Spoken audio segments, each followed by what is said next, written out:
నమస్తే. ప్రతి ఒక్కరి జీవితంలో పెళ్లి అనేది ఒక ముఖ్యమైన అంశంగా మారిపోయింది. అయితే ఈ పెళ్లి అనే వివాహ వ్యవస్థపై, ప్రత్యేకించి ఇండియన్ వివాహ వ్యవస్థపై వెస్ట్రన్ కల్చర్ ప్రభావం ఎక్కువగా ఉందనే చెప్పుకోవచ్చు. మరి ఈ పెళ్లి అనే విషయంలో మగవారు ప్రత్యేకించి ఆచితూచి అడుగులు వేయాల్సిన పరిస్థితులు నేటి కాలంలో ఎక్కువగా ఉన్నాయని చెప్పుకోవచ్చు.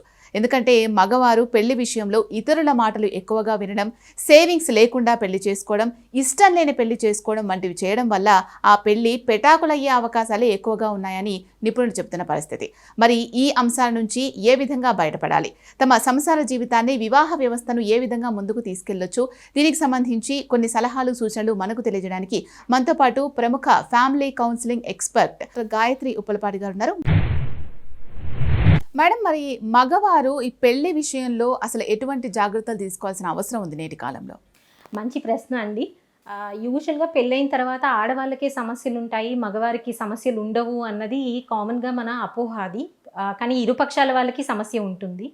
ఆడవాళ్ళు ఎలా అయితే మ్యారేజ్ అయిన తర్వాత ఫ్యామిలీలో ఇంక్లూడ్ అవ్వడానికి, అందరూ తనని ఇంక్లూడ్ చేసుకోవాలి, తను ఆ ఫ్యామిలీలో ఒక పార్ట్ అవ్వాలి అని ఎలా అయితే ఆడవాళ్ళకు ఉంటుందో మగవాళ్ళకు కూడా అదే ఉంటుంది. వాళ్ళకి ఛాలెంజెస్ ఎక్కడ ఉంటాయి అంటే, అప్పటి వరకు ఉన్న కుటుంబంలో కొత్తగా వచ్చిన వ్యక్తిని ఇంక్లూడ్ చేయాలి అన్నది మగవాళ్ళకు కూడా ఉంటుంది. కాకపోతే ఆ ఇంక్లూడ్ చేస్తున్నప్పుడే సమస్యలు వస్తాయి. ఎక్కువ ప్రయారిటీ భార్యకి ఇచ్చినప్పుడు తల్లిదండ్రులు ఫీల్ అవ్వడము, మమ్మల్ని పట్టించుకోవట్లేదు, తననే ఎక్కువ పట్టించుకుంటున్నావు అని అనడము, అలాగే తల్లిదండ్రుల వైపు మాట్లాడినప్పుడు భార్య ఫీల్ అవ్వడము. సో వీళ్ళిద్దరిని బ్యాలెన్స్ చేయడం అన్నది చాలా ఛాలెంజింగ్ టాస్క్. చాలామంది మగవాళ్ళు సాధారణంగా వాళ్ళకు వచ్చే సమస్యలు, మనం చిన్నప్పటి నుంచి వాళ్ళని సమస్యలు వచ్చినప్పుడు కానీ భావాలు వ్యక్తపరిచేలాగా మనం పెంచాం కదా, వాళ్ళని భావాలన్నీ కూడా దిగమింగుకోమనే చెప్తాం మనం యాజ్ ఎ కల్చర్. సో వాళ్ళు సాధారణంగా వాళ్ళకు వచ్చే సమస్యలు ఎప్పుడూ కూడా మగవాళ్ళు చెప్పుకోరండి. సైలెంట్గా లోపలే సఫర్ అవుతారు కానీ బయటకు అన్నది రాదు. సో మ్యారేజ్లో సమస్యలు వచ్చినప్పుడు, మ్యారేజ్ అయిన తర్వాత మగవాళ్ళకి కోపం కానీ అగ్రెషన్ కానీ పెరుగుతున్నప్పుడు వాళ్ళు మానసికంగా ఆనందంగా లేరు అని అర్థం. సో వాళ్ళ వైపు కూడా వినాలి, వాళ్ళ భావాలు కూడా పంచుకోవాలి, వాళ్ళకి ఏం జరుగుతుంది అన్నది కుటుంబ సభ్యులుగా మనం తెలుసుకోవాలి. మగవాళ్ళు సఫర్ అవ్వరు, ఏదన్నా సరే అధిగమించేస్తారు అంటే అది తప్పు. వాళ్ళకు కూడా సమస్యలు ఉంటాయి, వాళ్ళను కూడా వినాలి. ఆడవాళ్ళకి ఎంతైతే సమస్యలు ఉంటాయో సఫర్ అయ్యే మగవాళ్ళు కూడా ఉంటారండి, బయటికి తెలీదు. క్లినికల్గా మేము ప్రాక్టీస్ చేసినప్పుడు ఆడవాళ్ళ వలన బాధపడే మగవాళ్ళు ఉంటారు, మగవాళ్ళ వల్ల బాధపడే ఆడవాళ్ళు కూడా ఉంటారు. సో ఓన్లీ మగవాళ్ళ వల్లే ఆడవాళ్ళు బాధపడతారు అన్నది తప్పు. అది తప్పుడు ఆలోచన. ఆడవాళ్ళ వల్ల బాధపడే మగవాళ్ళు కూడా ఉంటారు. ఇది మనం రెక్టిఫై చేసుకోకపోతే మాత్రం మగవాళ్ళలో కోపం, అగ్రెషన్ అన్నది పెరుగుతూ ఉంటుంది. మరి మగవారు పెళ్లి చేసుకున్న తర్వాత ఎక్కువగా ఎటువంటి సమస్యలు ఎదుర్కొంటున్నారు? ఫస్ట్ టాస్క్ ఏంటంటేనండి, ఇద్దరిని బ్యాలెన్స్ చేస్తున్నప్పుడు, అంటే తన ఓన్ ఫ్యామిలీని, కొత్తగా వచ్చిన వ్యక్తిని ఇంక్లూడ్ చేస్తున్నప్పుడు సాధారణంగా వాళ్ళు ఇరుపక్షాల మాట్లాడడం స్టార్ట్ చేస్తారు. అంటే పేరెంట్స్ గురించి, parents side of the story వైఫ్కి చెప్పడం, wife side of the story పేరెంట్స్కి చెప్పడం, ఒక్కొక్కసారి పేరెంట్స్ని అర్థం చేసుకోమని వైఫ్కి చెప్పడం, పేరెంట్స్ దగ్గర ఏమీ చెప్పలేక సైలెంట్గా ఉండిపోవడం. సో ఈ నెగోసియేషన్, ఈ బ్యాలెన్సింగ్ అన్నది చాలా ఛాలెంజింగ్ టాస్క్ అండి, వాళ్ళకంతా ఈజీ కాదు. అలాగే ఎలా అయితే కొత్తగా వచ్చిన కోడలు ఇంట్లో అందరితో కలిసిపోవాలి, అన్ని పనులు చూసుకోవాలి, అందరితో సమానంగా ఆనందంగా కలిసి ఉండాలి అన్నది కోడలి పైన ఒక ప్రెషర్ ఉంటుందో, మగవాళ్ళ పైన కూడా ప్రెషర్ ఉంటుంది. అంటే భార్య వచ్చిన వెంటనే ఇరుపక్షాలని బ్యాలెన్స్ చేసుకోవాలి, అంటే తల్లిదండ్రుల్ని భార్యని కూడా బ్యాలెన్స్ చేసుకోవాలి, ఇద్దరి మధ్యన గొడవలు రాకుండా హ్యాపీగా ఉండాలి, ఫ్యామిలీ పీస్ ఉండాలి, ఫ్యామిలీని టుగెదర్ హోల్డ్ చేసి ఉంచాలి అన్న ఒక ప్రెషర్ వాళ్ళ మీద చాలా ఉంటుంది. సో ఈ ప్రెషర్లో సాధారణంగా వాళ్ళు ఏం చేస్తారంటే, వాళ్ళ భావాలు వాళ్ళు అసలు పోల్చుకునే పరిస్థితుల్లోనే ఉండరు. ఎందుకంటే most of the time focus అంతా కూడా అందరూ హ్యాపీగా ఉన్నారా, ఇల్లు పీస్ఫుల్గా ఉందా, సమస్యలు ఏమైనా వస్తే సాల్వ్ చేసేస్తానా లేదా అన్నది ఉంటుంది. కాబట్టి వాళ్ళ మీద ఈ నెగోసియేషన్, ఈ బ్యాలెన్సింగ్ తాలూకా ప్రెషర్ ఎంత ఉంది అని మగవాళ్ళు పోల్చుకునే అవకాశం మనం వాళ్ళకి ఇవ్వట్లేదు. సో ఎప్పుడైతే ఈ ప్రెషర్ తీసేస్తామో, అంటే అవతల వాళ్ళని హ్యాపీగా ఉంచడము, భార్యని ఇంక్లూడ్ చేసుకోవడము, తల్లిదండ్రుల్ని భార్యని బ్యాలెన్స్ చేయడము, మొత్తం అంతా ప్రెషర్ ఆయన మీదే ఉండకూడదు. అది కుటుంబం తాలూకా బాధ్యత, భార్య తాలూకా బాధ్యత, మీ బాధ్యత కూడా. సో మీరు అందరూ ఒక టీమ్, కానీ మీరు ఒక్కరే వన్ మ్యాన్ ఆర్మీ కాదు అని ఎప్పుడైతే మనం ప్రెషర్ తీసేస్తామో వాళ్ళు ఇంకా ఆనందంగా ఉంటారు వైవాహిక జీవితంలో. భావాల ప్రకారంగా కూడా భావాలు వ్యక్తపరచగలుగుతారు, ఆనందంగా కూడా ఉండగలుగుతారు. మేడం, మరి ఈ సామాజిక నియమాలు పెళ్లి అనే మన భారతీయ వివాహ వ్యవస్థపై ఎంతవరకు ఎటువంటి ప్రభావాన్ని చూపిస్తున్నాయంటారు? మనకి సామాజిక నియమాలు అంటే సోషల్ నార్మ్స్ ఏవైతే ఉంటాయో మెన్కి ఎలా ఉంటాయో విమెన్కి కూడా ఉంటాయండి. అంటే విమెన్ మీద మ్యారేజ్ అయిన తర్వాత అందరినీ బ్యాలెన్స్ చేసుకోవాలి, అందరిలో కలిసిపోవాలి, బాధ్యతలు తీసుకోవాలి, అత్తమామలను చూసుకోవాలి, భర్త వైపు కుటుంబాన్ని బ్యాలెన్స్ చేసుకోవాలి, తల్లిదండ్రుల్ని కూడా బ్యాలెన్స్ చేసుకోవాలి అన్న ప్రెషర్ ఎలా అయితే అమ్మాయిల మీద ఉంటుందో అబ్బాయిల మీద కూడా మన సమాజం పెట్టిన ప్రెషర్ ఖచ్చితంగా ఉంటుంది. ముఖ్యమైన ప్రెషర్ ఏంటి అంటే మన సమాజంలో మెన్ని ప్రొవైడర్స్ లా చూస్తాం. అంటే ప్రొవైడర్ అంటే ఇంటి నుంచి బయటికి వెళ్ళి ఇల్లు గడవాలి అంటే ఆర్థికంగా కావాలి కదా సపోర్ట్. సో వాళ్ళని ప్రొవైడర్ రోల్లో ఎక్కువ చూస్తాం. అందుకు మీరు యాక్చువల్లీ చూస్తే చాలామంది మగవాళ్ళు కెరియర్ నుంచి బ్రేక్ తీసుకునే మగవాళ్ళు చాలా తక్కువ మంది ఉంటారు. ఎందుకంటే ఆర్థికంగా ఇల్లు గడవాలి అంటే వాళ్ళు నడవాల్సిందే, వాళ్ళ వర్క్కి వెళ్ళాల్సిందే, సంపాదించాల్సిందే. సో వాళ్ళ మీద ఉండే ప్రెషర్ ఏంటి అంటే ఒక ఫ్యామిలీ నడవాలి అంటే మీరు ప్రొవైడరు ప్రొటెక్టర్లా ఉండాలి. అంటే మీరు ఖచ్చితంగా ఫ్యామిలీకి ప్రొవైడ్ చేయాల్సిందే, ఫ్యామిలీకి ఎలాంటి ఇష్యూస్ రాకుండా ప్రొటెక్ట్ చేయాల్సిందే అన్న నార్మ్స్ వాళ్ళ మీద ఉంటాయి. సో వాళ్ళు ఖచ్చితంగా ప్రొవైడరు ప్రొటెక్టరు రోల్లో ఫిట్ అవ్వకపోతే సమాజంలో వాళ్ళు చులకన చేయబడతారు. సో ఫ్యామిలీ ఖర్చులకి సరిపడా వాళ్ళు సంపాదించట్లేదు అనుకోండి, ఇన్స్టెంట్గా వాళ్ళు హేళన చేయబడతారు. ఇన్ని ఖర్చులు ఉన్నాయి, ఇన్ని చేస్తున్నావు, నువ్వు ఇంకా ఎదగాలి, ఇంకా ఏం చేస్తున్నావు, వర్క్లో ఎదగాలి, ప్రెషర్ ఉంటుంది ఖచ్చితంగా. అంతేగాని వాళ్ళకి ఎవరు కూడా ఉన్న దాంట్లోనే హ్యాపీగా ఉండాలి, వాళ్ళు ఇంత తేగలుగుతున్నారు, ప్రస్తుతం ఇందులో ఎలా ఉందాము అని డిస్కస్ చేసేవాళ్ళు కంట జడ్జ్ చేసేవాళ్ళు ఎక్కువ ఉంటారు. డిస్కస్ చేసేవాళ్ళు ఉంటే వాళ్ళు కూడా ఆనందంగా ఉంటారు. ఎంత సంపాదించారో అంతలో మొత్తం కుటుంబం ఆనందంగా ఉంటుంది, మగవాళ్ళు కూడా ఆనందంగా ఉంటారు. కానీ అలా జరగదు కదా, మనం ఫస్ట్ జడ్జ్ చేస్తాం కదా. సో వాళ్ళ మీద ప్రొవైడర్ రోల్ తాలూకు ప్రెషర్ చాలా ఎక్కువ ఉంటుంది. అలాగే ఎప్పుడైతే ప్రొటెక్ట్ చేయరో అంటే పిల్లల్ని కానీ భార్యను కానీ తల్లిదండ్రులను కానీ బాధ్యత పట్టించుకోకుండా వాళ్ళని ప్రొటెక్టర్ రోల్లో ఉండనప్పుడు కూడా మగవాళ్ళు హేళన చేయబడతారు. సో ఈ రెండిట్ల తాలూకు ప్రెషర్ వాళ్ళ మీద ఉంటుందండి. ఇక్కడ మన ఆలోచన విధానంలో మార్పు రావాలి. వాళ్ళకు కూడా ఒక్కొక్కసారి బ్రేక్ తీసుకోవాలని అనిపిస్తుంది కదా, వాళ్ళకు కూడా ఒక్కొక్కసారి ఉద్యోగం ఇవన్నీ బ్రేక్ తీసుకొని నా గురించి నాకు ఆలోచించాలి అని అనిపిస్తుంది కదా. సో ఎంతమంది మగవాళ్ళకి ఈ ఛాన్స్ ఇస్తున్నాం అది ఆలోచించాలి. అలాగే విమెన్ మీద ఏం ప్రెషర్ ఉంటుంది అంటే నర్చరర్. విమెన్స్ ఆర్ బేసికలీ నర్చరర్స్ కాబట్టి ఇంటి తాలూకా బాధ్యత, పెద్దల తాలూకా బాధ్యత, అందరినీ చూసుకోవాలి, కేర్ చేయాలి, జాగ్రత్తగా పిల్లల్ని కూడా చూసుకోవాలి అన్న తాలూకా ప్రెషర్ విమెన్ మీద ఉంటుంది. సో ఒక్కొక్కసారి విమెన్ కూడా ఆ బాధ్యతల నుంచి బ్రేక్ తీసుకోవాలని అనిపిస్తుంది కదా. సో మగవాళ్ళకన్నా ఆడవాళ్ళకన్నా వాళ్ళు చేస్తున్న రోల్స్ నుంచి బ్రేక్ తీసుకోవాలి అని అనిపించడం సర్వసహజం అండి. సో వాళ్ళకి ఆ ఛాన్స్ ఇస్తున్నావా లేదా అన్నది మనం ఆలోచించుకోవాలి. ఆ ఛాన్స్ ఎప్పుడు వస్తుంది అంటే సామాజికంగా మార్పు వస్తే, అంటే ఎప్పుడూ మగవాళ్ళే ప్రొవైడర్గా ఉండవసరం లేదు. భార్య బయటికి వెళ్ళి పనిచేస్తున్నప్పుడు మగవాళ్ళు కొంచెం రిలాక్స్ అయినా ప్రాబ్లం లేదు. అలాగే ఇంట్లో ఎప్పుడూ ఆడవాళ్ళే చేయాలని కాదు, ఒక్కొక్కసారి వాళ్ళకి అలసట వచ్చినప్పుడు వాళ్ళకి హెల్ప్ కావాలి అన్నప్పుడు అడగగలిగే స్వేచ్ఛ వాళ్ళకి ఇచ్చినప్పుడు వాళ్ళు హ్యాపీగా ఉంటారు. ఎప్పుడైతే భార్యాభర్తలు హ్యాపీగా ఉంటారో ఆ ఇంటి నుంచి వచ్చే పిల్లలు కూడా చాలా హ్యాపీ చిల్డ్రన్గా వస్తారు. సో మంచి పౌరులు కూడా ఇవ్వగలుగుతాం. మేడం, మనందరికీ తెలిసిందే అత్తా కోడళ్ళ మధ్య గొడవలు జరగడం అనేది కామన్. మరి ఈ అత్తా కోడళ్ళ మధ్య గొడవలో మగవారి ప్రమేయం పాత్ర ఎలా ఉండాలంటారు? వీళ్ళ పాత్ర చాలా కష్టమైన పాత్ర అండి. యాక్చువల్గా చెప్పాలి అంటే మనం బ్రెడ్ మధ్యన జామ్ రాస్తాం కదా, సో పాపం ఆ జామ్ లాగా ఉంటుంది వీళ్ళ పాత్ర.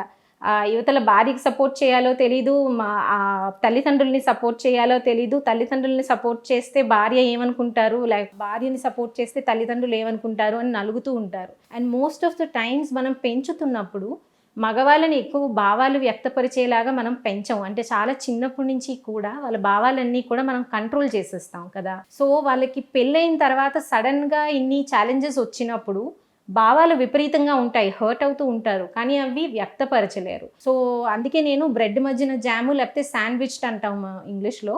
సో వాళ్ళ పాత్ర ఎలా ఉంటుంది అంటే ఇద్దరి మధ్యన కూడా నలుగుతుంటారు. కానీ ఇక్కడ మీరు చేయాల్సింది ఏంటి అంటే మీరు ఎప్పుడైతే ఇందులోంచి బయటపడాలి, ఎలా బయటపడాలి, ఫస్ట్ తల్లిదన్నా సరే తండ్రిదైనా సరే మీ భార్యదన్నా సరే వాళ్ళ మైండ్ వాళ్ళకు ఉంటుంది, వాళ్ళ ఆలోచన విధానం వాళ్ళకు ఉంటుంది. మీరు మ్యారేజ్ చేసుకున్నది ఒక అడల్ట్ని కానీ ఒక చిన్నపిల్లని కాదు కదా. సో ఒక స్టేజ్ వరకే మీరు ప్రొటెక్ట్ చేయాలి, ఎందుకంటే మీ ప్రొటెక్షన్ కూడా మీరు చూసుకోవాలి. కాబట్టి ఇరుపక్షాల వైపు మీరు తప్పు లేకుండా అన్నీ సర్ది చెప్పేయడానికి ట్రై చేయొద్దు. ఎప్పుడైతే మీ భార్యకి మీ తల్లికి కానీ మీ తండ్రికి కానీ మధ్యన ప్రాబ్లం వచ్చినప్పుడు అందరినీ కలిసి కూర్చోబెట్టి మీరు అక్కడ సైలెంట్గా ఉండొచ్చు, బట్ వాళ్ళని మాట్లాడుకోనివ్వాలి. మీకు ఏది తప్పు ఎవరిది తప్పు అని అనిపిస్తున్నప్పుడు నిర్భయంగా అది చెప్పగలగాలి. అప్పుడు మీ ఒపీనియన్ బయటకు వచ్చేస్తుంది. కాబట్టి మీరేంటి అన్నది మీ భార్యకి అర్థమవుతుంది, మీ తల్లిదండ్రులకు కూడా అర్థమవుతుందండి. రెండు, ఒక కొత్త రోల్ స్టార్ట్ అయినప్పుడు ఛాలెంజ్ ఎప్పుడూ వస్తుంది. ఇప్పుడు మీరు ఆఫీస్కి వెళ్ళారు, కొత్త ఆఫీస్కి వెళ్ళారు, పాత ఆఫీస్ వదిలేసి కొత్త జాబ్ స్టార్ట్ అయింది, సెటిల్ అవ్వడానికి కొంత టైం పడుతుంది కదండి. వెంటనే వర్క్ అంతా వచ్చేది కదా, మీ పర్ఫార్మెన్స్ అంతా ఫస్ట్ డేలోనే చేశారు కదా. సో భర్త రోల్ కూడా అలాంటిదే. మీరు కొత్తగా ఆ రోల్ స్టార్ట్ అయినప్పుడు అందరినీ అడాప్ట్ అయ్యేలాగా అందరూ అడ్జస్ట్ అవ్వడానికి కూడా కొంత టైం పడుతుంది, మీరు అడ్జస్ట్ అవ్వడానికి కూడా మీకు కొంత టైం పడుతుంది. మీకు ఆ టైం ఇచ్చుకోవాలి. రెండు, అందరి వైపున మంచే చెప్పాలి, అందరి గురించి మంచే చెప్పాలి అని లేదు. ఆ సిట్యువేషన్లో ఏది కరెక్ట్, ఏది మీకు కరెక్ట్ అనిపించింది అన్నది నిర్భయంగా చెప్పగలగాలి. మూడు, ఒక్కొక్కసారి మీకు చెప్పాలనిపించకపోవచ్చు, మొహమాటం ఉంటుంది కదా, ఇద్దరిని హర్ట్ చేయాలని అనిపించట్లేదు, అప్పుడు అదే చెప్పి ఆ సిట్యువేషన్ నుంచి బయటపడిపోవచ్చు. నాకు ఇందులో దూరాలని లేదు, కొంత టైం కావాలి అని చెప్పి అడగచ్చు. ఈ అడగడం మీ హక్కు, అన్నీ మీరే రిజాల్వ్ చేయాలని లేదండి. బికాజ్ మీరు ఎంత పెద్ద ఉంటారు మీ భార్య కంటే, మహా అయితే ఒక 2 సంవత్సరాలు 3 సంవత్సరాలు పెద్ద ఉంటారు. సో అన్నీ మీరే రిజాల్వ్ చేసేయాలని ఎక్కడుంది. కొన్ని తల్లిదండ్రులకి వదిలేయచ్చు, కొన్ని మీ భార్యకు కూడా వదిలేయచ్చు, వాళ్ళు కూడా రిజాల్వ్ చేసుకుంటారు. 4, ఎప్పుడైతే మీ భార్య మీ లైఫ్లోకి వస్తారో మీ నుంచి కొంత ప్రొటెక్షన్ ఎక్స్పెక్ట్ చేస్తారు. అంటే మీ ఫ్యామిలీలోకి కదా తను వస్తున్నారు, సో మీరు మాట్లాడితే బాగుంటుంది అని తనకు అనిపిస్తుంది. అక్కడే మీ ప్రొటెక్టర్ రోల్ చూస్తారు, ఎంతవరకు తను ప్రొటెక్ట్ చేస్తున్నారు అని. సో మీరు అన్ని సిట్యువేషన్స్లో ప్రొటెక్ట్ చేసేయాలి అని లేదు, కానీ 0 to 100 on a scale of 0 to 100 ఎన్ని సిట్యువేషన్స్లో నేను భార్యకి సపోర్ట్ చేయగలుగుతున్నాను, అది నిజంగా సమంజసమేనా, అంటే తన్ని సపోర్ట్ చేయాల్సిన సందర్భంలోనే చేస్తున్నానా, ధర్మం ఉందా, లేకపోతే తన్ని సపోర్ట్ చెయ్యాలి కాబట్టి చేస్తున్నానా అన్న విచక్షణ మీకు ఉండాలి. 2, తల్లిదండ్రుల పట్ల కూడా same on a scale of 0 to 100 తల్లిదండ్రుల పట్ల ఎంతవరకు సపోర్ట్ చేస్తున్నాను, వాళ్ళు నిజంగా వాళ్ళ తప్పు లేదు అయినా సరే ఆర్గ్యుమెంట్స్ జరుగుతున్నాయి అన్నప్పుడు చెప్పగలుగుతున్నానా లేదా. సో మీకు పెళ్ళైన తర్వాత 2 బ్యాంక్ అకౌంట్స్ స్టార్ట్ అవుతాయండి. ఒకటి భార్యతో, మళ్ళీ తల్లిదండ్రులతో వేరే అకౌంట్ స్టార్ట్ అవుతుంది. సో మనం బ్యాంక్ అకౌంట్ ఇంకొకరితో షేర్ చేసుకుంటున్నప్పుడు అనుక్షణం మీ అవతల వాళ్ళే విత్డ్రా చేసేస్తున్నారు అనుకోండి మీ అకౌంట్లోంచి, అది కంబైన్డ్ అకౌంట్, ఫ్రెండ్తో ఉంది, మీరు సంపాదించి అందులో వేస్తున్నారు, ఫ్రెండ్ ఏమో దాని నుంచి అనుక్షణం విత్డ్రా చేస్తున్నారు. తీసుకొని ఇస్తారా, ఏదో ఒక స్టేజ్లో వద్దు నువ్వు కూడా డబ్బులు వేయు అని చెప్తావా లేదా. ఇది కూడా అలాంటిదే. సో ఇక్కడ కూడా రిలేషన్షిప్లో ఒక అకౌంట్ స్టార్ట్ అయింది మీకు, భార్యతో అకౌంట్, తల్లిదండ్రులతో మళ్ళీ సపరేట్ అకౌంట్. సో మీరు ఏ ఖాతాలో ఎంత వేస్తున్నారు అన్నది చూసుకోవాలి. అలాగే మీకు కూడా ఒక అకౌంట్ ఉంటుంది. సో వీళ్ళిద్దరు గొడవల్లో పడిపోయి మీ అకౌంట్లో వేసుకోవడం మానద్దు, మీ అకౌంట్లో కూడా కొంత షేర్ వేసుకోవాలండి. ఎందుకు ఇది అవసరం అంటే మీ మానసిక ఎదుగుదలకి, మీ మానసిక ఆనందానికి ఇది అవసరం అన్నమాట. మేడం, మరి పేట్రియార్కి ఆడవాళ్ళపైన ఈ ప్రభావం ఉంటుంది అని అంటారా, మగవారిపైన ఈ ప్రభావం ఉండదా? మనం పేట్రియార్కి గురించి ఎప్పుడు మాట్లాడినా సరే ఆడవాళ్ళ గురించే మాట్లాడతాము, ఆడవాళ్ళ మీదే దీని ప్రభావం ఉంది, ఆడవాళ్ళే అణిగిపోయారు అని మాట్లాడతాం. అది కరెక్టే, కానీ మగవాళ్ళు కూడా అణిగిపోయారండి. నాణానికి ఎప్పుడు 2 పక్కలా ఉంటాయి. సో పేట్రియార్కీకి 2 సైడ్స్ ఆఫ్ అ కాయిన్ ఉన్నాయి. ఒకటి, ఆడవాళ్ళ మీద ఖచ్చితంగా అది ప్రభావం చూపించింది, ఆడవాళ్ళు అణిగిపోవడానికి కూడా కారణం అయింది. అలాగే మగవాళ్ళ మీద కూడా ప్రభావం ఉంది. ఎలాగా, ఇందాక నేను చెప్పాను కదా, ప్రొవైడరు, ప్రొటెక్టరు, ఈ 2 రోల్స్ చాలా స్ట్రాంగ్గా డిఫైన్ చేసాం. సో మగవాళ్ళు ఖచ్చితంగా వాళ్ళ జీవితంలో సక్సెస్ కానీ, వాళ్ళ జీవితంలో ఆనందం కానీ, సమాజంలో ఒక హుందాతనం కానీ, సమాజంలో ఒక గౌరవం సంపాదించుకోవాలి అంటే నేను ఈ 2 రోల్స్ ఖచ్చితంగా ఫుల్ఫిల్ చేయాల్సిందే అన్నది వాళ్ళకి చాలా స్ట్రాంగ్గా ఉంటుంది. సో మీరు చిన్నప్పటి నుంచి చూస్తే మగపిల్లల్లో మాట్లాడితే వాళ్ళలో ఎక్కువ శాతం లైఫ్ స్టైల్ మీద కోరికలు, ఎలాంటివి ఓన్ చేసుకోవాలి అన్న కోరికలు, ఎలా ఎదగాలి అన్న కోరికలు చాలా బలంగా ఉంటాయి. అలాగే వాళ్ళ భావాలు వ్యక్తపరిచే విధానం మీద కూడా పేట్రియార్కీ యొక్క ప్రభావం ఖచ్చితంగా ఉంది. ఎక్కడా కూడా మనం మగపిల్లల్ని పెంచుతున్నప్పుడు వాళ్ళ భావాలు వ్యక్తపరిచేలాగా మనం అసలు చిన్నప్పటి నుంచి కూడా వాళ్ళని పెంచాం. ఎక్కువ ఏడిచే మగపిల్లలు ఉంటే ఖచ్చితంగా అమ్మాయిలా ఏడుస్తున్నాం ఏంటి అని అనేస్తాం. ఎక్కువ మాట్లాడే మగపిల్లలు ఉంటే అలా మాట్లాడుతున్నాం ఏంటి, అంత మాట్లాడకూడదు అని అంటాం. సో వాళ్ళు ఎలా ఉండాలి, చిన్నప్పటి నుంచి మనమే డిఫైన్ చేసేస్తాం. మనము అంటే అక్కడ ఎవరు, మనకి ఏదైతే నేర్పించబడిందో, సమాజం మనకి ఏదైతే చెప్పిందో, మన తల్లిదండ్రులు ఏదైతే మనకి చెప్పారో మన పిల్లల్ని కూడా అలాగే పెంచుతాం. దీన్నే జనరేషనల్ ట్రామా ఇన్ పేరెంటింగ్ అంటాం. అంటే జనరేషన్ బై జనరేషన్ సేమ్ రూల్స్లో పిల్లల్ని పెంచుతాం. ఎందుకండి, మగవాళ్ళకి భావాలు ఉండవా, దేవుడు వాళ్ళకి గుండె ఇవ్వలేదా, మైండ్ ఇవ్వలేదా, ఆడవాళ్ళకి హక్కు ఉందా ఎమోషన్స్ మీద, మగవాళ్ళకి లేదా. వాళ్ళని ఎప్పుడైతే మనం ఎమోషన్స్ చిన్నప్పటి నుంచి వ్యక్తపరిచేలా పెంచుతామో, అంటే ఏడుపు వచ్చినప్పుడు దయచేసి ఏ మగ పిల్లల్ని ఆపకండి, యాడ్ ఇవ్వండి, ఎంతసేపు కాలుస్తే యాడ్ ఇవ్వండి. ఫస్ట్ టైం ఏడ్చినప్పుడు 1 గంట ఏడుస్తారు, స్లోగా వాళ్ళకే అలవాటు అవుతుంది, స్లోగా వాళ్ళే సొల్యూషన్ ఎత్తుక్కుంటారు. కానీ ఏడ్చిన తర్వాత ఎత్తుక్కునే సొల్యూషన్ వాళ్ళు హ్యాపీగా ఎంచుకుంటారు, వాళ్ళకి కావాల్సింది ఏంటి అన్న ఒక క్లారిటీతో ఎంచుకుంటారు. ఏడుపు ఆపి ఎంచుకున్నప్పుడు వాళ్ళకి క్లారిటీ ఉండదు వాళ్ళకి ఏది కరెక్ట్ అని, ఎందుకంటే ఎమోషన్ ఇస్ అ క్లౌడ్ కదా. సో మబ్బుగా ఉన్నప్పుడు వాళ్ళ మైండ్లో వాళ్ళు ఏం డెసిషన్ తీసుకోగలరు. సో ఎప్పుడైతే భావాలను వాళ్ళని పూర్తిగా వ్యక్తపరచనిస్తామో, అంటే ఎక్స్ప్రెస్ చేయనిస్తామో, we'll have more stronger men and will have more vulnerable men. అంటే ఖచ్చితంగా నేను ఎమోషన్స్ ఎక్స్ప్రెస్ చేస్తే నేను మగవాణ్ణి కాదు, నాకు తన మగతనం మీద క్వశ్చన్ అన్నది రాదు. నాకు భావాలు ఎంత ఇంపార్టెంటో ఆలోచనలు కూడా అంతే ఇంపార్టెంట్ అని ఎప్పుడైతే రెస్పెక్ట్ ఇచ్చుకుంటారో, చక్కగా భావాలు వ్యక్తపరుస్తారు, ఆలోచనలు వ్యక్తపరుస్తారు, అవతల వాళ్ళ భావాలకి గౌరవం ఇస్తారు, ఎవరిని హర్ట్ చేయరు, జడ్జ్ చేయరు, అలాగే అవతల వాళ్ళ ఆలోచనలకు కూడా రెస్పెక్ట్ ఇస్తారు. సో పేట్రియార్కీ చేసిన మార్పులు ఏవైతే ఉన్నాయో మగవాళ్ళ మీద కూడా ఉన్నాయండి. సో అటుపక్క ఆలోచించడం కూడా అవసరం. మేడం, పెళ్ళైన మగవారిలో ఎలాంటి మానసిక రుగ్మతలు ఇప్పుడు మనం చూస్తున్నామంటారు? రీసెర్చ్ యాక్చువల్లీ చెప్పేది ఏంటి అంటే, పెళ్ళి అన్నది ఆడవాళ్ళ మీద ఎక్కువ ప్రభావం చూపిస్తుంది అండ్ మానసిక రుగ్మతలు కూడా ఎక్కువ పెళ్ళైన ఆడవాళ్ళలోనే కనిపిస్తాయి. మగవాళ్ళలో రీసెర్చ్ ఏం చెప్తుంది అంటే, పెళ్ళి ఒక ప్రొటెక్టివ్ ఫ్యాక్టర్ లాగా పనిచేస్తుంది, అంటే వాళ్ళ మానసిక ఆరోగ్యానికి పెళ్ళి హెల్ప్ చేస్తుంది అని రీసెర్చ్ చెప్తుంది. ఎలాగ ప్రొటెక్షన్ అవుతుంది? బికాజ్ వాళ్ళకి ఎక్కడైతే బంధాలు కావాలని అనిపిస్తుందో, నాది అన్న భావన చాలా అవసరం అండి. మగవాళ్ళకి నాది ఆ ప్రొటెక్షన్ ఇవ్వాలని వాళ్ళు అనుకుంటారు. నాది అని ఎప్పుడైతే ఆ భావన వస్తుందో వాళ్ళకి ఆటోమేటిక్గా ప్రొటెక్ట్ చేయాలి అని అనిపిస్తుంది, వాళ్ళ కోసం ప్రొవైడ్ చేయాలి అని కూడా అనిపిస్తుంది. అదే ప్రేమ. అందుకే కదా ఎన్ని రోజులన్నా ఎన్ని సంవత్సరాలన్నా మగవాళ్ళు ఎందుకు ఇంటి నుంచి బయటకు వెళ్ళి పని చేయగలుగుతున్నారు? ఆడవాళ్ళకి కనీసం ఇంట్లో ఒక పని అయిన తర్వాత రిలాక్స్ అవ్వడానికి టైం దొరుకుతుంది. బట్ మగవాళ్ళు ఎప్పుడన్నా సరే 8 to 8:30 కల్లా వెళ్ళిపోతారు, రాత్రి వరకు కష్టపడగలుగుతారు, నెక్స్ట్ డే మళ్ళీ సేమ్.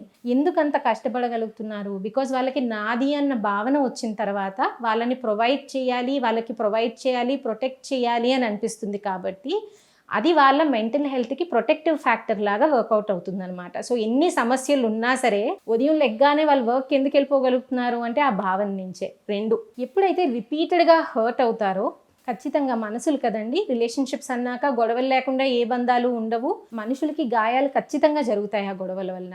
కానీ వాళ్ళు ఎప్పుడైతే ప్రొవైడర్ రోల్ సీరియస్గా తీసుకుంటారో, వాళ్ళు మెకానికల్గా పని చేసుకుంటూ వెళ్ళిపోతారు. కానీ వాళ్ళకి ఏం నష్టం జరుగుతుంది, లోపల వాళ్ళకి ఏం పరిస్థితి ఉంది, వాళ్ళ మానసిక పరిస్థితి ఎలా ఉంది అని ఆలోచించకుండా దిగమింగేసే పరిస్థితి ఎక్కువ ఉంటుంది, ఎక్కువ సప్రెస్ చేసేస్తారు. సో ఇలాంటి టైం అప్పుడే వాళ్ళని వాళ్ళు అడగవలసిన క్వశ్చన్ ఏంటి అంటే, నేను ఎంతవరకు ఈ బంధంలో హ్యాపీగా ఉన్నాను, ఎంతవరకు నాకేం కావాలి అన్నది ఎక్స్ప్రెస్ చేయగలుగుతున్నాను, నాకు ఎక్స్ప్రెస్ చేసే ఫ్రీడమ్ ఉందా, అంటే వింటున్నారా ఎవరన్నా, లేకపోతే ముందే కంట్రోల్ చేసేస్తున్నారా, అలాగే నేను కూడా అవతల వాళ్ళకి ఆ ఫ్రీడమ్ ఇస్తున్నాను, అంటే భార్యకి కానీ పిల్లలకు కానీ తల్లిదండ్రులకు కానీ ఆ ఫ్రీడమ్ ఇస్తున్నానా. ఎప్పుడైతే ఈ ప్రశ్నలు వేసుకుంటారో ఫస్ట్ మీరెంత ఆనందంగా ఉన్నారు అన్నది మీకు తెలుస్తుంది. మీరు ఆనందంగా లేరు అన్నప్పుడు మానసిక నిపుణులు ఖచ్చితంగా రీచ్ అవుట్ అవ్వాలండి. అండ్ ముఖ్యంగా మగవాళ్ళు మానసిక నిపుణుల దగ్గరికి రీచ్ అవుట్ అయ్యే మగవాళ్ళు కూడా మన దేశంలో చాలా తక్కువ మంది వస్తారు. అంటే క్లినిషియన్గా నేను ఎక్కువ మంది ఆడవాళ్ళని చూస్తాను, చాలా తక్కువ మంది మగవాళ్ళని చూస్తాను. రేషియో క్లినిక్లోనే తెలిసిపోతుంది కదా. సో అక్రాస్ కంట్రీ అలాగే ఉంటుంది. సో మగవాళ్ళు ఎప్పుడైతే ఆనందంగా లేరు అన్నది వాళ్ళకి తెలుస్తుందో, ఖచ్చితంగా ఫస్ట్ మీరు మానసిక నిపుణులకే రీచ్ అవుట్ అవ్వాలి. ఎందుకంటే మీరు అక్కడ ఓపెన్గా ఎక్స్ప్రెస్ చేయగలుగుతారు, జడ్జ్మెంట్ ఉండదు, మీరు వినేవాళ్ళు ఉంటారు. కాబట్టి మీకు ఫస్ట్ ఆ ప్లేసెస్లో మీరు ఓపెన్గా ఎక్స్ప్రెస్ చేయగలుగుతారు. భార్యాభర్తలు ఇద్దరూ కూడా తమ వివాహ బంధం సాఫీగా సాగాలి అంటే ఎటువంటి జాగ్రత్తలు తీసుకోవాలి? తమ వంతు బాధ్యతగా ఏం చేయాలంటారు? వైవాహిక బంధంలో గొడవలు లేకుండా ఉంటుందా? ఉండవు. ఏ రిలేషన్షిప్ అన్నా గొడవలు లేకుండా ఉండవు. అందులో వైవాహిక బంధంలో బ్రహ్మాండమైన గొడవలు ఉంటాయి, ఉండాలి, ఉంటేనే అది హెల్దీ అనమాట. ఎందుకు అంటే వివాహం అనేది ఒక టీంలా చూద్దామండి. ఇప్పుడు మీరు అందరూ మన దేశంలో క్రికెట్ అంటే మనకు చాలా ఇష్టం కదా. ఒక టీం కొత్తగా ఫామ్ అవుతున్నప్పుడు ఆ టీంలో గొడవలు లేకుండా ఎక్కడన్నా అవుతాయా? కొట్టుకుంటారు, అభిప్రాయ భేదాలు ఉంటాయి, నాకు ఇలా కావాలంటారు, లేకపోతే కొంతమంది సైలెంట్ అయిపోతారు. సో టీం ఫామ్ అవ్వడానికి కొంత టైం పడుతుంది కదా. అలాగే వైవాహిక బంధం అన్నది ఏర్పడడానికి టైం పడుతుంది. సో గొడవలు లేకుండా ఏ వైవాహిక బంధం ఉండదండి. ఇది కొంత మన అండర్స్టాండింగ్లో కూడా ఉంటుంది. ఒక్కొక్కసారి ఏ గొడవలు లేకుండా ఉంది మా బంధము అంటే మా మధ్య ప్రేమ చాలా ఎక్కువ ఉంది అని అర్థం కాదు. ఎప్పుడైతే మీకు గొడవలు ఉన్నాయో మీ ఇద్దరి మధ్యన ప్రేమ కూడా ఉంది అని అర్థం. గొడవలు ఉన్నాయి అంటే ప్రేమ లేదు అని అర్థం కాదు. గొడవలతో పాటు ప్రేమ కూడా ఉంటుంది. గొడవలు ఎందుకు వస్తాయి అంటే ఇద్దరు మనుషులు దగ్గర అవుతున్నప్పుడు వాళ్ళ పెరిగిన విధానం, చిన్నప్పటి నుంచి వాళ్ళ పెరిగిన విధానం, వాళ్ళ ఆలోచన విధానం, వాళ్ళ చదువులు, వాళ్ళ ఎకనామిక్ బ్యాక్గ్రౌండ్స్, వాళ్ళకున్న లైఫ్ ఎక్స్పీరియన్సెస్ ఇవన్నీ కూడా వాళ్ళని ఇన్ఫ్లుయెన్స్ చేస్తాయి. సో ఫస్ట్ మ్యారేజ్ అయిన కొత్తలో వాళ్ళది ఇమోషనల్ బ్యాగేజ్ అంటాం. ఈ బ్యాగేజ్ అంతా వాళ్ళ నెత్తి మీద ఉంటుంది, మూటలాగా అనమాట. సో తల్లిదండ్రుల తాలూకా ఎక్స్పెక్టేషన్స్, సమాజం తాలూకా ఎక్స్పెక్టేషన్స్, వాళ్ళ ఎక్స్పీరియన్స్, వాళ్ళ ఇమోషనల్ ఇష్యూస్ ఇవన్నీ కూడా వాళ్ళ మైండ్ మీద ఉంటాయి కాబట్టి గొడవలు అన్నవి జరుగుతాయి. అలాగే మ్యారేజ్ అన్నది చాలా లాంగ్ టర్మ్ రిలేషన్షిప్ కదా. సో 25 ఏళ్ళకో 26 ఏళ్ళకో పెళ్ళయింది అని అనుకుందాం. 26 ఏళ్ళ నుంచి 40 ఏళ్ళకు వచ్చినప్పుడు కూడా తగువులు అవుతాయి, ఉంటాయి, గొడవలు ఉంటాయి. ఎందుకు అంటే మనం 26 ఏళ్ళకు ఉన్నట్టు 40 ఏళ్ళకు ఉండం కదా. మనం అనుక్షణం మారుతూ ఉంటాం కదా. సో మన పార్ట్నర్ కూడా అనుక్షణం ఆ మార్పుని యాక్సెప్ట్ చేయాలి. రిలేషన్షిప్కి ఆ మార్పు ఎంతవరకు బెనిఫిట్ చేస్తుంది, ఎంతవరకు నష్టం తీసుకొస్తుంది అన్న ఒక అవగాహనతో పార్ట్నర్తో డిస్కషన్స్, ఆర్గ్యుమెంట్స్ ఎప్పుడూ జరుగుతూనే ఉంటాయి. సో గొడవలు అన్నవి హెల్దీ అండి. బట్ ఆ గొడవలు వచ్చినప్పుడు మీ మనసులో ఉన్న బాధను వ్యక్తపరుచుకుంటూ అవతల వాళ్ళ పట్ల కూడా ఒక కైండ్నెస్, కంపాషన్, ఎంపతీతో ఎప్పుడైతే మీరు ఉంటారో బంధం చాలా క్లియర్గా ఉంటుంది, బాండ్ చాలా స్ట్రాంగ్గా ఉంటుంది. మీరిద్దరూ ఒకరినొకరు పరస్పరం అర్థం చేసుకోవడానికి కూడా టైం ఇచ్చుకుంటారు. అదే విలువ ఇచ్చుకోవడం ఒకరినొకరు. సో మీ మీద రెస్పెక్ట్ పెరుగుతుంది, నమ్మకం కూడా పెరుగుతుంది. సో గొడవలు ఉండాలి, మ్యారేజ్లో ఉంటాయి, వాటిల్ని రిజాల్వ్ చేసుకోవాలి. మేడం, ఈ మధ్య కాలంలోనే కాదు, చాలా రోజుల నుంచి కూడా మనం ఎక్కువగా వింటున్న మాట గృహహింస. మరి దీనికి సంబంధించి ఎక్కువగా ఎవరు ప్రాబ్లమ్స్ ఫేస్ చేస్తున్నారు? ఇలాంటివి జరగకుండా చూసుకోవాల్సిన బాధ్యత ఎవరి మీద ఉందంటారు? గృహహింస, వైవాహిక బంధం. గృహహింస అన్నది రకరకాలుగా ఉంటుందండి. వైలెన్స్ అన్నది it can be emotional abuse, it can be physical abuse. So ఈ వైలెన్స్ అన్నది రెడ్ ఫ్లాగ్ అనమాట. సో ఏ రకమైన మ్యారేజ్లో అన్నా, ఎలాంటి మ్యారేజ్లో అన్నా హింస స్టార్ట్ అయింది అంటే ఖచ్చితంగా ఒకరి మీద ఒకరికి రెస్పెక్ట్ లేదు అని అర్థం అండి. సో రెస్పెక్ట్ చాలా చాలా ఇంపార్టెంట్. లవ్ కంటే రెస్పెక్ట్ చాలా ఇంపార్టెంట్. ఎందుకంటే ఎక్కడైతే రెస్పెక్ట్ ఉండదో లాంగ్ టర్మ్లో లవ్ ఉన్నా సరే ఆ రిలేషన్షిప్ నిలబడదు. అలాగే రెస్పెక్ట్ ఎలా వస్తుంది? మీ ప్రవర్తన విధానం, మీ ఆలోచన విధానం వల్లనే వస్తుందండి. గౌరవం, నమ్మకం అడిగితే వచ్చేది కాదు. నేను భర్తని నాకు గౌరవం ఇవ్వండి అంటే ఎవరు ఇవ్వరు. మీ బిహేవియర్ వలన, మీ ఆలోచన విధానం వలన మీరు సంపాదించుకునేది గౌరవం. అలాగే భారీగా నేను మీకు అన్నీ చేస్తున్నాను, ఇల్లంతా చూసుకుంటున్నాను, అన్ని బాధ్యతగా చేస్తున్నాను, నాకు గౌరవం ఇచ్చేయండి అంటే గౌరవం అలా రాదు. మీరు ఎంత చక్కగా మీ బాధ్యతలను నిర్వర్తిస్తున్నారు, ఎంత డ్యూటీ మైండెడ్గా ఉన్నారు, ఎంత డిసిప్లిన్డ్గా ఉన్నారు అన్న దాన్ని బట్టి గౌరవంతో పాటు నమ్మకం లాంగ్ టర్మ్లో వస్తుంది. ఇన్స్టెంట్గా రెస్పెక్ట్ అండ్ ట్రస్ట్ రావు. 2, ఎప్పుడైతే మీకు వైలెన్స్ అన్నది ఉందో ఖచ్చితంగా అక్కడ ప్యాటర్న్స్ ఉంటాయి. అంటే కొంతకాలం బాగానే ఉంటుంది, నేను ఇంకా మళ్ళీ చెయ్యను, ఇది రిపీట్ అవ్వదు అన్న ప్రామిసెస్ ఉంటాయి. మళ్ళీ తర్వాత ఇమోషనల్గా ఒక రకమైన టెన్షన్ బిల్డ్ అవుతుంది. కాన్ఫ్లిక్ట్ వచ్చినప్పుడు మళ్ళీ హింసకి గురవుతారు. సో ఇది ఒక సైకిల్ అండి. సో మీకు ఎప్పుడైతే గృహహింస అంటే any form of violence or any form of abuse ఉందో ఫస్ట్ ప్యాటర్న్ని పోల్చుకోండి. అంటే రిపీటెడ్గా ఇది జరుగుతుందా, బాగానే ఉంటాము, నేను మళ్ళీ చెయ్యను అన్న ప్రామిస్ తర్వాత మళ్ళీ అదే యాక్షన్కి గురి చేస్తున్నారు అన్నప్పుడు మీరు ఖచ్చితంగా మీ మ్యారేజ్ని ఫస్ట్ ఎవరితోనన్నా, ఇంట్లో ఉన్న పెద్దవాళ్ళతోనన్నా డిస్కస్ చేయాలి. మీరు నోరు విప్పి మాట్లాడాలి అన్నది అవసరం. ఇది వైలెన్స్ అన్నది ఆడవాళ్ళ పట్లే ఉంటుంది అని కాదు, మగవాళ్ళు కూడా అండర్గో అవుతున్నారండి. భార్యలు కొడుతున్నా తిడుతున్నా హస్బెండ్స్ కూడా ఉన్నారు, వాళ్ళు కూడా చెప్పుకోలేకపోతున్నారు. సో వైలెన్స్ అన్నది ఇద్దరికీ రెడ్ ఫ్లాగే, మెన్ అన్నా విమెన్ అన్నా. ఇది ఓపెన్గా మీరు బయటకు వచ్చి మీ మ్యారేజ్ని అడ్రస్ చేసి నాకు ఇలా జరుగుతుంది అన్న చెప్పుకోవాల్సిన అవసరం ఉంది అని అర్థం. అబ్యూజ్ ఉంది అంటే మాత్రం అది రెడ్ ఫ్లాగ్, దాన్ని మాత్రం ఇగ్నోర్ చేయొద్దు. మేడం, మీ సంసార జీవితం సాఫీగా సాగాలి అంటే ఇరువురికి కూడా ఒకరి మీద ఒకరికి నమ్మకం ఉండాలి, అలాగే గౌరవం ఉండాలి, ఇద్దరికీ కూడా బాధ్యత ఉండాలి. ఎవరి పాత్ర ఎంత ఉండాలి అనే దాని గురించి కొన్ని అంశాలు చెప్పండి. నమ్మకం, గౌరవం సాధారణంగా మనకి సమాజం తాలూకా నార్మ్స్ వలన మనకి ఎలా ఉంటుంది అంటే మనకంటే పెద్దవాళ్ళకి ఆటోమేటిక్గా మనం గౌరవం ఇచ్చేయాలి అన్నది ఉంటుంది. ఇది వైవాహిక బంధం అన్నా తల్లిదండ్రులు పిల్లల మధ్యన ఉన్న బంధం అన్నా ఇది క్వశ్చనబుల్ అయిపోతుంది. ఎందుకు అంటే గౌరవం అన్నది వాళ్ళు మేము పెద్ద మాకు ఇచ్చేయండి అంటే అది రాదు. చిన్నప్పుడు ఇవ్వచ్చు, కొంతకాలం ఇవ్వచ్చు, but over period of time మీ ప్రవర్తన కానీ మీ ఆలోచన విధానం కానీ మీ భావాలు వ్యక్తపరిచే విధానం కానీ వీటిలన్నిటి వలన కూడా మిమ్మల్ని అబ్జర్వ్ చేస్తారు ఫస్ట్ మీ చుట్టూ ఉన్న వాళ్ళు. మీరు ఎంత కన్సిస్టెంట్గా ఉన్నారు అన్న దాన్ని బట్టి మీ హుందాతనం బట్టి మీకు గౌరవం అన్నది వస్తుంది. గౌరవం అన్నది మీరు సంపాదించుకుంటారనమాట. సో గౌరవం అన్నది అడగకూడదండి, గౌరవం అన్నది సంపాదించుకోవాలి. ఏ బంధంలో అన్నా సరే ఫస్ట్ రెస్పెక్ట్ వస్తుంది. మనం ఎలా అయితే ఉంటున్నామో ఆ రిలేషన్షిప్లో అవతల వాళ్ళని ఎంత బ్యాలెన్స్ చేస్తున్నాం, మనల్ని మనం ఎంత బ్యాలెన్స్ చేసుకుంటున్నాం అన్న దాన్ని బట్టి గౌరవం ఫస్ట్ సంపాదించుకుంటాం. Respect comes first. నమ్మకం ఆ తర్వాత వస్తుంది. ఎందుకు అంటే ప్రతి సందర్భంలో వాళ్ళని గౌరవించేలాగా వాళ్ళు ప్రవర్తించినప్పుడు మనకి స్లోగా వాళ్ళ మీద నమ్మకం వస్తుందంటే వీళ్ళు వాళ్ళ గురించే కాదు నా గురించి కూడా ఆలోచిస్తారు, నాకు కూడా అవకాశం ఇస్తారు, మాట్లాడే స్పేస్ ఇస్తారు. అలాగే నేను ఏదన్నా తన గురించి చెప్పిన ఫీడ్బ్యాక్ తీసుకుంటారు, మారడానికి ట్రై చేస్తారు. మారడానికి టైం పడుతుందండి, మనం అందరం మనుషులమే కదా. సో తప్పు ఫస్ట్ ఒప్పుకోవడం ఇంపార్టెంట్, తప్పు మార్చుకోవడానికి ప్రయత్నించడం ఇంపార్టెంట్. సో ఎప్పుడైతే ఆ ప్రయత్నం కనిపిస్తుందో అది తల్లిదండ్రులకి పిల్లలకి మధ్యన అయినా అవ్వచ్చు, భార్యకి భర్తకి మధ్యలో అయినా అవ్వచ్చు, అత్తమామలకి కోడలికి మధ్యన అన్నా అవ్వచ్చు, అత్తమామలకి అల్లుడికి మధ్యనన్నా అవ్వచ్చు. ఎప్పుడైతే మిమ్మల్ని గమనిస్తూ మీ మీద అనుక్షణం గౌరవం పెరుగుతుందో అప్పుడు నమ్మకం లాంగ్ టర్మ్లో వస్తుందన్నమాట.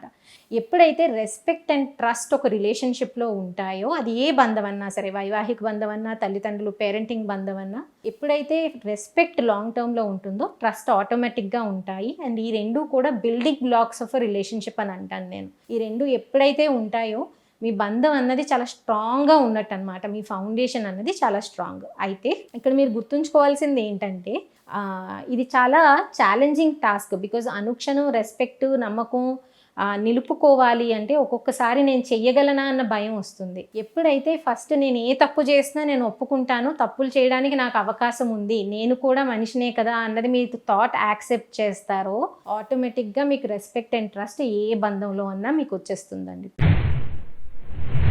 మేడం, మరి ప్రత్యేకించి ఈ వివాహ బంధంలో మగవారు తమ కెరియర్కి సంబంధించి ఎటువంటి జాగ్రత్తలు తీసుకుంటే మంచిదంటారు? పెళ్ళైన తర్వాత అంటే ముఖ్యంగా ఆడవాళ్ళకి రోల్స్ ఎక్కువ ఉంటాయి, రోల్స్ అండ్ రెస్పాన్సిబిలిటీస్లో పడిపోయి వాళ్ళు సెల్ఫ్ కేర్ మర్చిపోతారు అని అంటాము.